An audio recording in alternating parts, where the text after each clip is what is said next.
Hello everyone, today we're gonna see how to set up Xoppox graphics drawing tablet. Firstly, open the box and make sure you have the tablet. Check that the tablet and pen are in a good condition. Visit the Xoppox official website or use the installation CD to download the drivers. Double-click the downloaded file and follow the on-screen instructions to install the drivers and restart your computer.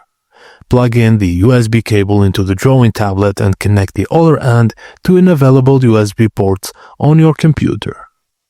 Go to the Bluetooth settings on your computer, find the tablet in the list of available devices and select it to pair. Open the drawing software of your choice, and if the software doesn't automatically recognize a tablet, check the software settings to ensure that it is configured to use the tablet.